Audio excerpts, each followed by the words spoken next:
ব্ৰহ্মগুপ্ত ব্ৰহ্মগুপ্ত এজন প্ৰতিভাশালী ভাৰতীয় জ্যোতিৰ্বিজ্ঞানী আৰু গণিতজ্ঞ আছিল। গণিতত শূন্য আৱিষ্কাৰ কৰাৰ কৃতিত্ব ব্ৰহ্মগুপ্তক দিয়া হয়। 598 খ্ৰীষ্টাব্দত এক শৈৱ হিন্দু পৰিয়ালত ব্ৰহ্মগুপ্তৰ জন্ম হয়। তেওঁৰ দেউতাকৰ নাম আছিল বিষ্ণুগুপ্ত। ব্ৰহ্মগুপ্তৰ জন্ম উজ্জয়িনীত হৈছিল বুলি জনা যায়, কিন্তু তেওঁৰ পৰিয়াল আৰু সৰুকালৰ বিষয়ে বিশেষ জনা নাযায়। পাছে এই কথা খাটাং যে ডেকা বয়সত তেওঁ জ্যোতিৰ্বিজ্ঞানৰ প্ৰতি যথেষ্ট আকৰ্ষিত আছিল। ভাৰতীয় জ্যোতিৰ্বিজ্ঞানৰ 5টা পৰম্পৰাগত সিদ্ধান্তৰ বিষয়ে তেওঁ বিশদ অধ্যয়ন কৰিছিল। লগতে তেওঁ আৰ্যভট্ট, লতাদেৱ, প্ৰদ্যুম্ন, বৰাহমিহিৰ, সিংহ, শ্ৰীসেনা, বিজয়নন্দন, বিষ্ণুচন্দ্ৰ আদি হিন্দু পণ্ডিতৰ কাম কাজবোৰ ভালকৈ অধ্যয়ন কৰিছিল।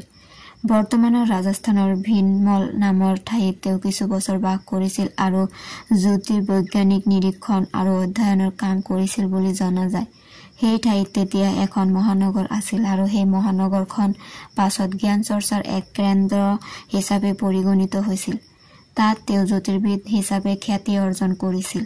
কিছু ইতিহাসবিদে কয় যে তেওঁৰ সময়ৰ এখন প্ৰখ্যাত শিক্ষানুষ্ঠান ব্ৰহ্মপক্ষ বিদ্যালয়ত তেওঁ জ্যোতিৰ্বিজ্ঞান পঢ়ুৱাইছিল। 628 খ্ৰীষ্টাব্দত ব্ৰহ্মগুপ্তৰ 30 বছৰ বয়সত তেওঁ ব্ৰহ্মস্ফুট সিদ্ধান্ত নামৰ তত্ত্বমূলক গ্ৰন্থখন ৰচনা কৰে। গ্ৰন্থখন আচলতে ব্ৰহ্মপক্ষ বিদ্যালয়ৰ অধ্যয়নসমূহৰ এক পুনৰীক্ষিত সংস্কৰণ আছিল। তাত অৱশ্য ব্ৰহ্মগুপ্তৰ নিজ চিন্তাধাৰণায়ো স্থান পাইছিল। সংস্কৃত ভাষাত আৰু কাব্যৰ ৰূপত ব্ৰহ্মস্ফুট সিদ্ধান্ত গ্ৰন্থখন লিখা হৈছিল। জ্যোতিৰ্বিজ্ঞানৰ ক্ষেত্ৰত সেইখন এখন উল্লেখযোগ্য গ্ৰন্থ আছিল। ভাৰতৰ জ্যোতিৰ্বিজ্ঞানৰ বিকাশত সেইখন কিতাপে যথেষ্ট সহায় কৰিছিল। চুবুৰীয়া ইছলামিক পণ্ডিতসকলৰ গণিত আৰু জ্যোতিৰ্বিজ্ঞান চৰ্চাত এই কিতাপখনৰ যথেষ্ট প্ৰভাৱ পৰিছিল। জ্যোতিৰ্বৈজ্ঞানিক সিদ্ধান্তসমূহৰ ক্ষেত্ৰত এজন গোড়া হিন্দু হিচাপে ব্ৰহ্মগুপ্তই নিজ ধৰ্মীয় পণ্ডিতসকলৰ মতৰ প্ৰত্যক্ষ বিৰোধিতা কৰা নাছিল, কিন্তু জৈন ধৰ্মীয় প্ৰতিদ্বন্দ্বী জ্যোতিৰ্বিদসকলক কটু সমালোচনা কৰিছিল। তেওঁৰ সময়ৰ যিসকল জ্ঞানী লোকে পৃথিৱীক এখন থালৰ দৰে নহয় ঘূৰণীয়া বুলি ভাবিছিল, ব্ৰহ্মগুপ্ত সেইসকলৰ মাজৰে এজন আছিল। সমসাময়িক আন লোকসকলতকৈ ব্ৰহ্মগুপ্ত বহুত আগবঢ়া আছিল। একে ধৰণৰ বিষয়ত ব্ৰহ্মগুপ্তকে ধৰি আন দেশৰো সমসাময়িক পণ্ডিতসকলে যিবোৰ জ্যোতিৰ্বৈজ্ঞানিক গণনা কৰিছিল, তাৰ ভিতৰত ব্ৰহ্মগুপ্তৰ হিচাপেও আটাইতকৈ শুদ্ধ আৰু সঠিক আছিল। উদাহৰণস্বৰূপে সৌৰ বছৰ কিমান দীঘল সেই সম্পৰ্কত থকা প্ৰাচীন হিচাপবোৰৰ ভিতৰত ব্ৰহ্মগুপ্তৰ গণনায়েই আটাইতকৈ বেছি শুদ্ধ আছিল। তেওঁৰ হিচাপ মতে এক সৌৰ বছৰৰ দৈৰ্ঘ্য হ'ল 365 দিন 6 ঘণ্টা 5 মিনিট 19 ছেকেণ্ড।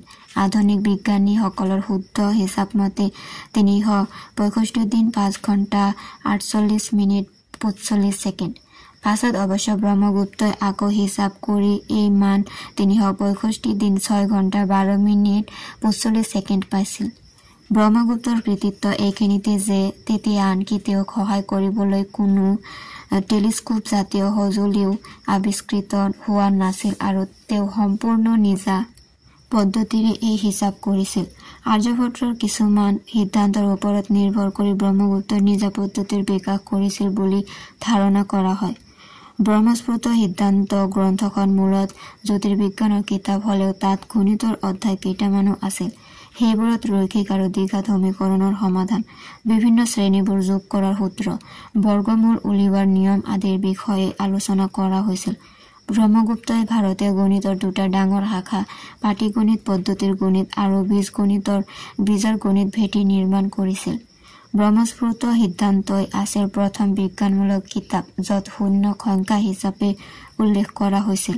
ব্ৰহ্মগুপ্তই আনকি শূন্যক ধনাত্মক আৰু ঋণাত্মক সংখ্যাৰ লগত কেনেদৰে ব্যৱহাৰ কৰিব লাগে তাৰো নিয়ম নিৰ্ধাৰণ কৰিছিল। সামান্য সংশোধন কৰি তেওঁৰ সেই নিয়মবোৰকে আধুনিক গণিতে গ্ৰহণ কৰিছে। ব্ৰহ্মগুপ্তই দ্বিঘাত সমীকৰণ সমাধান কৰাৰ ক্ষেত্ৰত নতুন নিয়ম আৱিষ্কাৰ কৰিছিল। সাধাৰণ দ্বিঘাত সমীকৰণৰ যে মূল দুটা হ'ব পাৰে আৰু তাৰ প্ৰকৃতি বেলেগ বেলেগ হ'ব পাৰে, সেই কথা তেওঁ জানিবলৈ দিছিল। ব্ৰহ্মগুপ্তই পাইথাগোৰীয় ক্ৰয়িক সৃষ্টি কৰাৰ বাবে প্ৰয়োজনীয় এক সূত্ৰ উল্লেখ কৰিছিল। কিছুমান ডাইফেণ্টাইন সমীকৰণৰ সমাধান উলিওৱাৰ বাবে তেওঁ এক পদ্ধতিৰ বিকাশ কৰিছিল। তেওঁ বিভিন্ন জ্যামিতিক আকাৰৰ কালিৰ সূত্ৰ নিৰূপণ কৰিছিল। চক্ৰীয় চতুৰ্ভুজৰ বাহুকেইটাৰ দৈৰ্ঘ্য দিয়া থাকিলে তাৰ কালি উলিওৱাৰ এটা সূত্ৰক এতিয়াও ব্ৰহ্মগুপ্তৰ সূত্ৰ বুলি জনা যায়। 666 খ্ৰীষ্টাব্দত ব্ৰহ্মগুপ্তই খণ্ড খাদ্যক নামেৰে আন এখন কিতাপ ৰচনা কৰিছিল। তাত জ্যোতিৰ্বিজ্ঞানৰ বিভিন্ন কথাৰ উপৰি গ্ৰহ উপগ্ৰহৰ বিভিন্ন ধৰ্ম যেনে গ্ৰহবোৰৰ অৱস্থান, কিছুমান গ্ৰহৰ প্ৰতীক গতি, চন্দ্ৰ গ্ৰহণ আৰু সূৰ্য গ্ৰহণ, গ্ৰহৰ উদয় আৰু অস্ত, চন্দ্ৰৰ কলা, গ্ৰহৰ একোটা ৰাশিতে আগমন আদিৰ বিষয়ে আলোচনা কৰা হৈছিল। 670 খ্ৰীষ্টাব্দত 72 বছৰ বয়সত ব্ৰহ্মগুপ্তৰ মৃত্যু হয়।